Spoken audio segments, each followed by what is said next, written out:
This is H. Brown with the Tony De Renzo Network, Hot Talk TV. We're here at Daly's Dive, still known as Buck Tavern.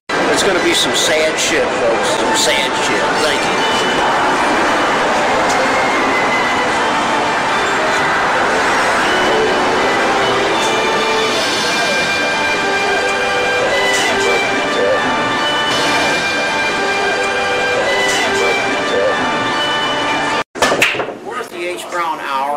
We're produced by Tony De Renzo.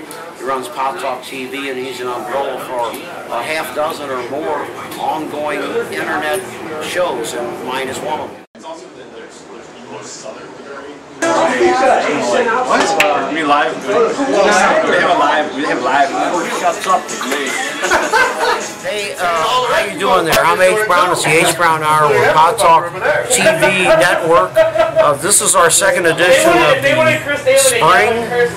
What the hell's the year? 2011 it is already. And renditions of the H. Brown Hour. We're at Daly's Dive, Chris Daly's Dive, 1655 Market. Still says Buck Tavern on the door because he's barely dragging his ass and not making any money. So come over here and spend your goddamn money, okay? I mean, what the fuck are you doing with your money anyway?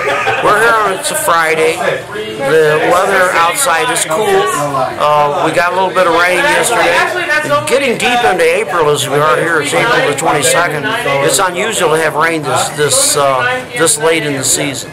But we're here because it's a political place, and there comes Cherry Fry through the door, and there goes my buddy Rich Wolf wandering off into the distance and all that. We're going to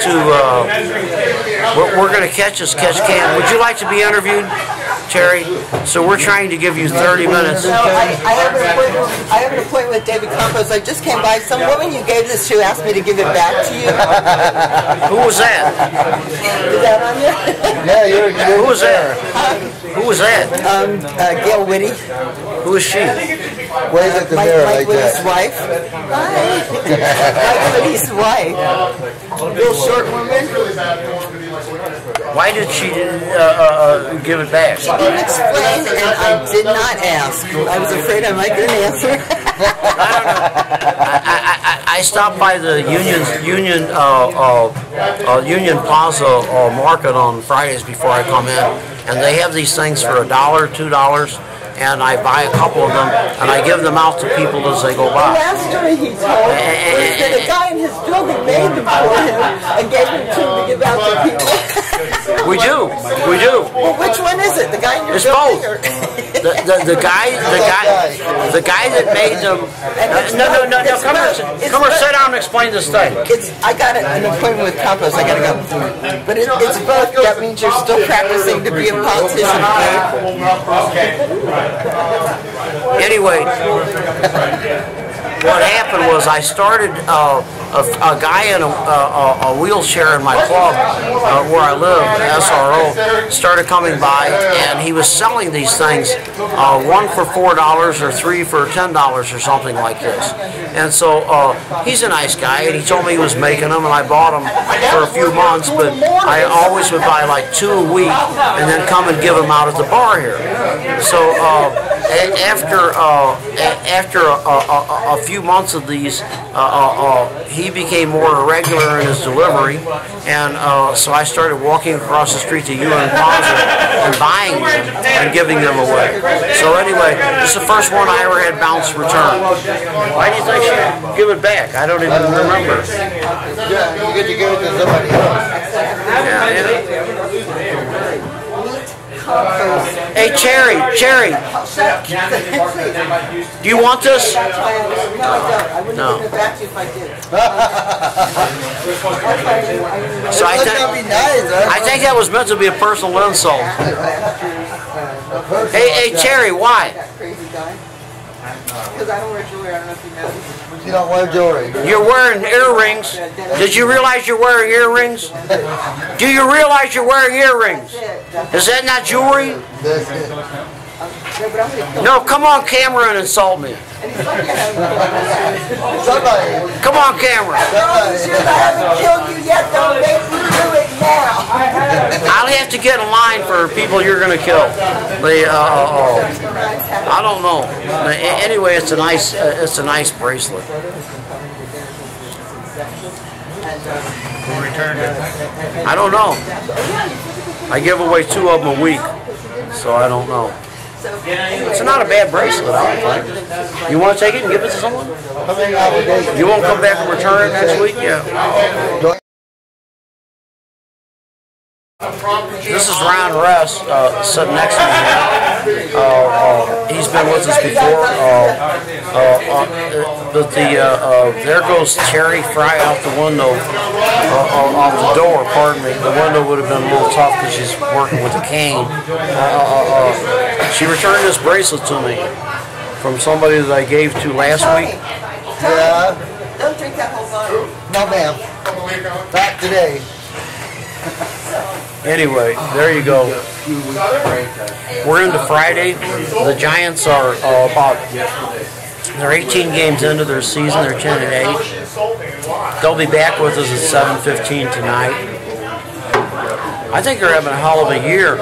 I'm fairly mystified by their move of Brandon Belt to the minor leagues when he's the best defensive first baseman in the National League. Normally you set somebody on the bench like that and let him go. And the reason I say that is because what they've done is they've sent him down into a situation in Fresno in the AAA franchise where the guy that he's supposed to be supplanting is leading the team in hitting at 371. It's a fellow named Brett Hill. But Bill's had his shot at the majors. He's 4 years older than Brandon Belt, and to me, I don't know. I looked at it at the major league level.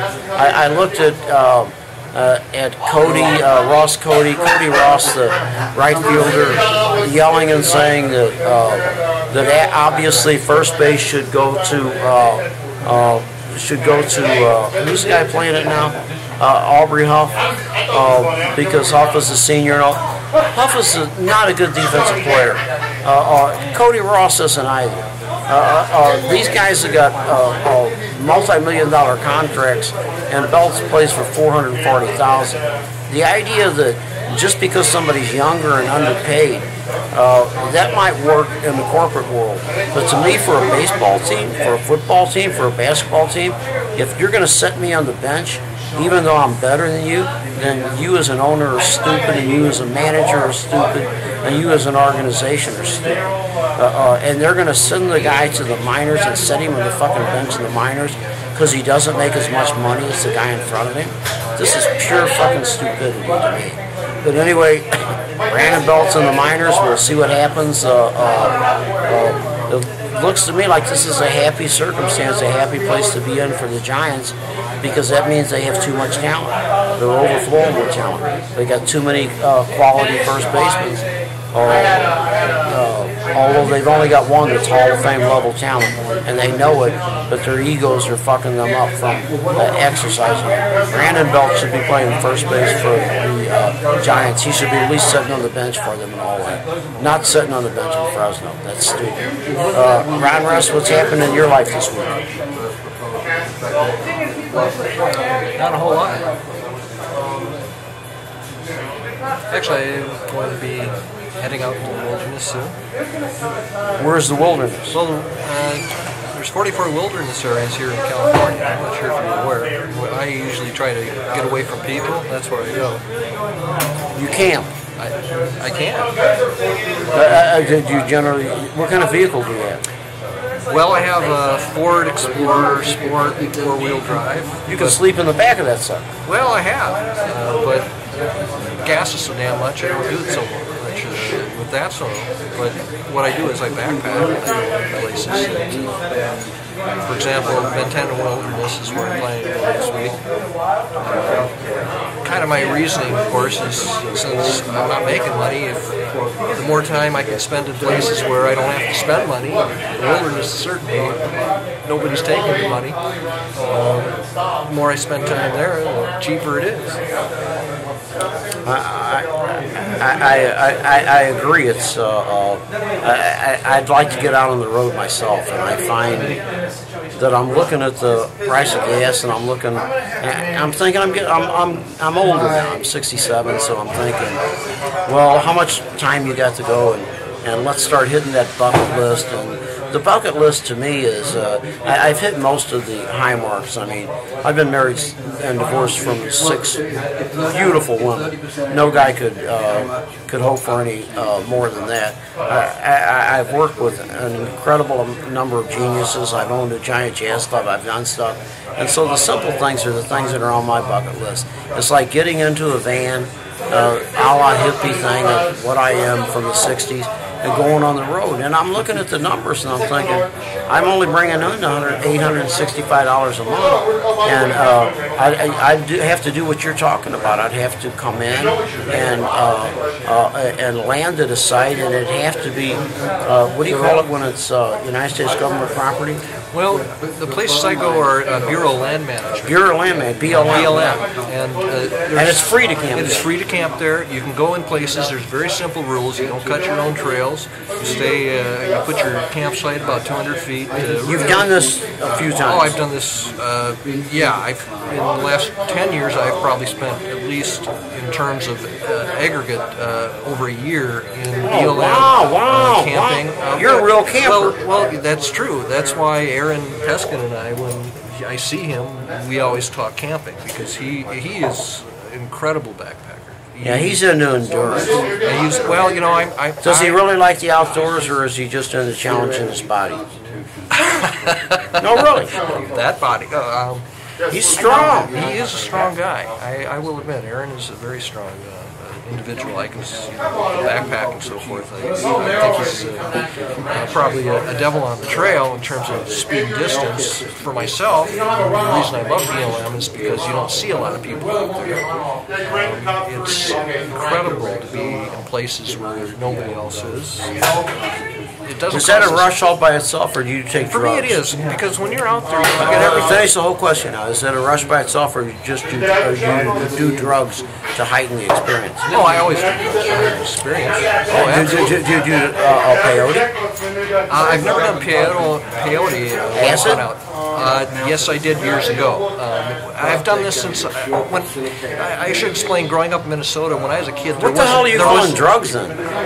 You shooting heroin out there? No, I don't think so. I've never done that. But I mean, to me, if you're going into a wilderness and wanted to heighten your experience, you would do psychedelics. Well, that's what I once upon a time I did. Now I just do, a bit of the weed. Weed's not a drug, never. Anymore, but, no. For me, as a cancer survivor, obviously. That's exactly what I'm saying. I'm going to die. You're going to die. Tony's going to die over here. He's got Hep C. He kicks it. He kicks it. He comes back. He kicks it. Anyway, he comes back. I'll get it for you. I can't get you acid. I can't get you acid. I can get no. It costs no money. What is this? Mushrooms? Mushrooms. Don't. I'll cut that out. Oh, okay.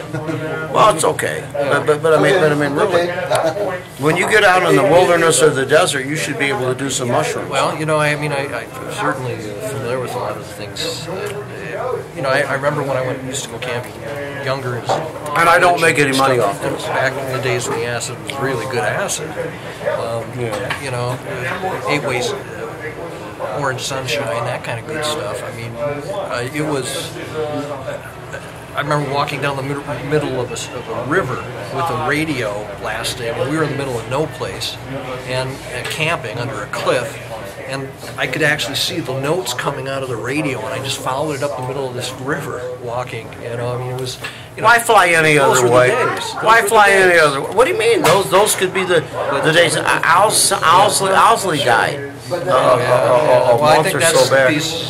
Some of this, I think I got hold of some of that. Well, he did most of the acid, I think, for the United States. I mean, you go to Albert Hoffman's all the way back to Sandoz Laboratories in the 30s or something, when he discovered it and come forward. It was not even illegal in the United States until 1966 or something. No, that's true. And that's true. And so you could go buy all you want. There is even a vintage Dragnet episode where that was made before the legalization of LSD, where they went to a place and busted some hippies because they had marijuana, apparently. I mean, I don't remember the exact things. Actually, I've seen it a couple of times, but it's been 30 years. But you know, they talked about LSD and how they couldn't, you know, do anything about it because it wasn't illegal. You know, and so I mean, it's an incredible thing. Here's a torpedo in your midships for you right-wingers watching this. Nothing was illegal in the United States in 1924. They kept opiums, various opiates and all this legal because they still had, for like 60 years after the Civil War, they had people hooked on the drugs that they gave them, the opiates that they gave them when they cut off limbs and bullshit like that. And so then it drugged through until literally 1920s before they made anything illegal in the United States. Then the drug wars came, and immediately the people battling on either side were the drug companies and the alcohol companies and the tobacco companies fighting against the people that would give you a cheap buzz like marijuana or mushrooms, and then when it came on later, anything that competed against alcohol. I mean, face it, everybody's going to try to get away from reality when they get home at night, and in one way or the fucking other. You know, I mean, you can beat the shit out of your husband or your wife or your partner or this and that. You can kick your fucking dog. You can abuse your cat and all this. I'm being a little extreme, but it's kind of true. Everybody needs an escape. You can have a glass of wine and be okay. You can have a couple of beers and be okay. You can have a mixed drink and be okay and all that. Or you can go ape shit. Or what most Americans do is they go to their medicine cabinet and they have, these days, they've looked on the television and the guy has told them, depressed, feeling bad, take our drug and get your doctor to recommend it. Although it might cause constipation, sore throat, and sudden death. But it will make your hemorrhoids shrink or make you feel better or make your depression go away or whatever. But doctors commonly now, as a good comedian, I forget which one, said a couple months ago, he said, hey, if you go to your doctor and tell him what drug you want, instead of him telling you what drug you should have, doesn't it just make him a drug dealer? And that's true. But there's every kind of legal drug out there to put you in the state of intoxication that you can get from organic drugs. When I was telling Ron earlier that I mean, I know where I can get mushrooms and all. I get them for free. I mean, they grow in the horse shit in the police stables. I know people that actually harvest that shit. Oh, is that right? Oh yeah. They grow all over the city too. I downloaded. To leave that horse shit in there with the horses, because that sounds like cruelty. No, not in the stables. But I mean, but doesn't matter. But the idea is that to get away from your cares and troubles and to have an insight into the universe is essentially free. Nature provides it for you, and the government stands in the way. And then they turn around and they give licenses to people who give you the same trip, only will kill you with sudden heart attack or some bullshit like that. Yeah, you leaving? Pat Monk is leaving. Bye, Pat. Later, brother. Okay. See you, Tony. We're midway or whatever, halfway or almost finished with the H. Brown Hour. We're on Pop Talk TV. I'm talking to Ron Ress and H. Brown. It is April the 22nd in the year 2011. The Giants are 10-8.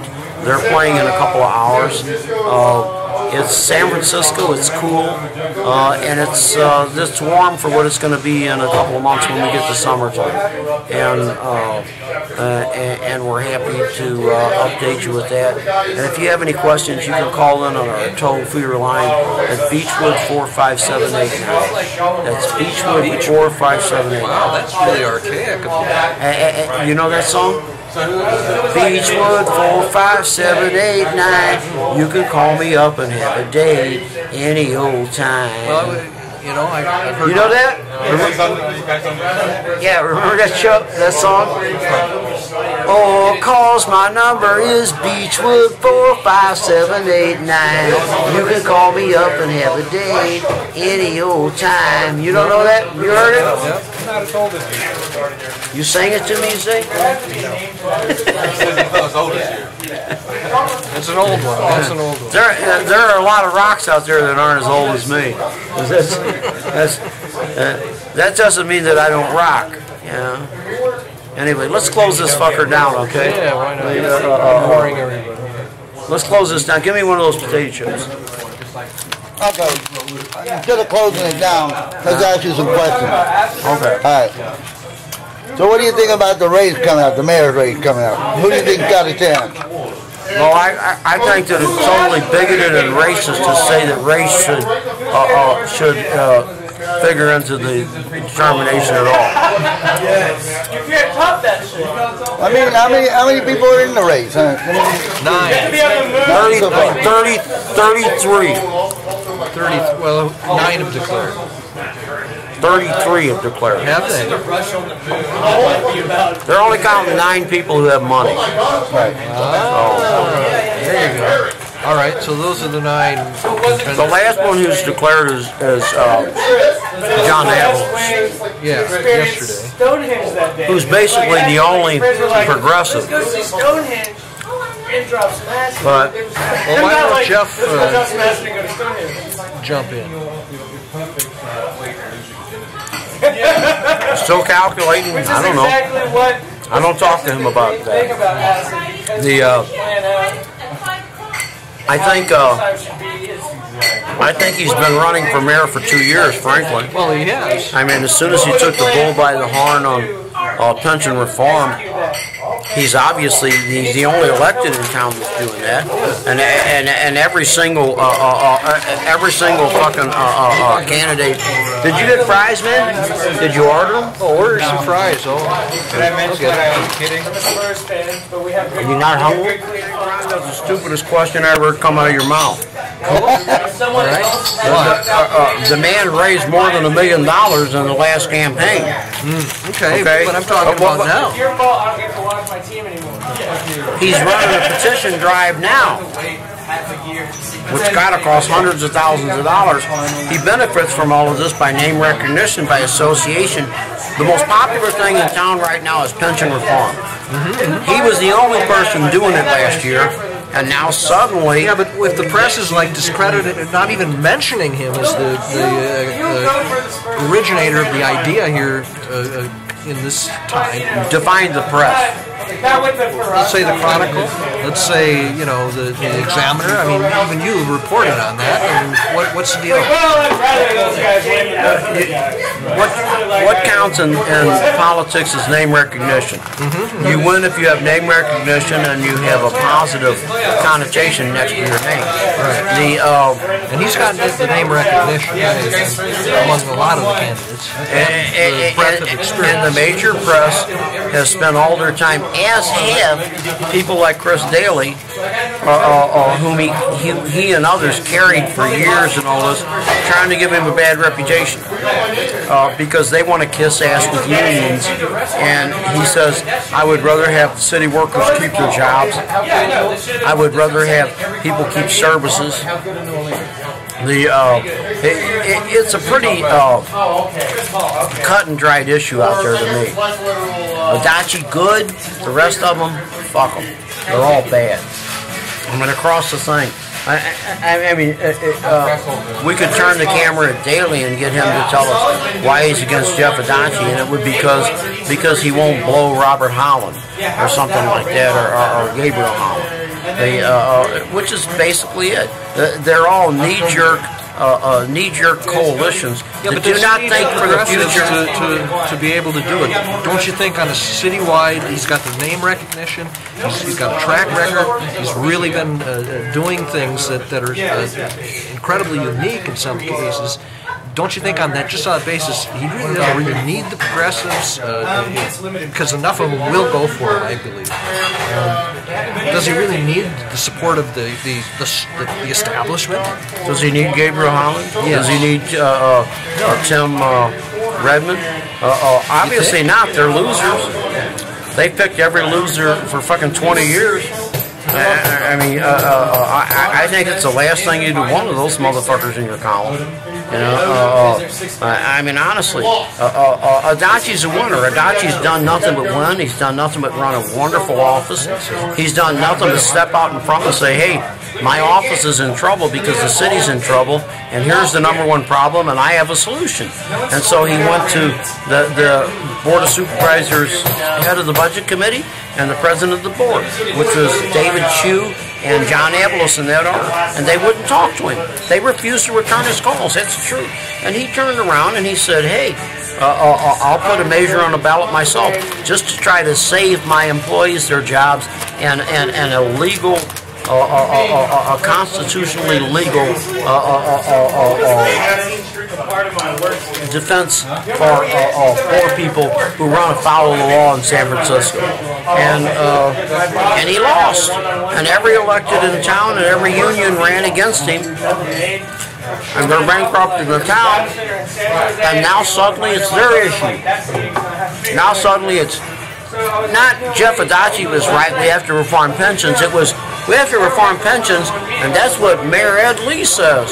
And that's what David Chu says. And that's what John Avalos says. And they were all throwing Jeff Adachi under the bus last year for doing exactly that. Well, here's another stupid question. How much do you think Wisconsin and other places on a national basis, Ohio, how the attack on public servants, you're a former firefighter, what the bullshit on that? I mean, how do you attack these guys? Haven't they earned that money? In a sense. I mean, what do you think about that? I think, as I've said on every show that we've had, I think that one time it deteriorates to this level. I think we should get a bunch of guillotines and take them from Russian Hill all the way to the end of Seacliff and create a republic. It's the only way you're going to make anything happen. Really? I'm not actually advocating that, but I'm telling you that historically speaking, it always ends in blood. The reason that the cops don't have their, and the firefighters don't have their pensions or anything challenged is because the super rich need somebody to protect them and to defend their fucking possessions. They're going to take everything you got. They're going to fight every tax. They're going to try and tell you it's the fault of the people who are starving to death. We're killing your education. We're killing everything, every social service, and it's your fault. I don't even need to get into the numbers, folks. I mean, the amount of the total wealth that the top few percent of the country controls now is like doubled and tripled in the last 15, 20 years. Something's got to give. Now, I can run around and look silly and jump up and down, or else I can read history, and I had already read history. This has happened before, over and over and over again, and the rich always end up with their heads in a basket or run out of the fucking country or whatever, because they will not quit. They will kill all of you. They will kill all of you and grind up your fucking remains and sell it on the market for hog food. It's a class warfare, folks, and it always ends in blood. I don't think we should do that. I think we should set an estate limit. Somebody said $2 million. That's a joke. I think $100 million. I don't think anybody should be able to pass on more than $100 million. Do you know that if we did that and extended Social Security to people who made over $200,000, that all of our problems would go away? If we just tax the rich properly, all our problems will go away. That's what the numbers say. But it's not going to happen. They're going to make you, they're going to kill you, or you're going to kill them. That's the way it is. Well, it's really time for everybody to kind of be patriots and share, and you know, if we all just kind of kicked in, especially the top, you know, maybe we could pay this thing down in a couple of years. So you think you can just go up to their mansion Oh, and of course say, they're not going to do and it. say, hey, how about kicking in? Oh, you know what they're going to do? They're going to carry you away in fucking handcuffs and beat the shit out of you. No, you're thinking Just for fucking saying anything. well, you're right. You're right. All right, here we go. Because you say everything I'm dead anyway. work right. Because you're not worried. All right. Say good night, Crazy. Good night, Daisy.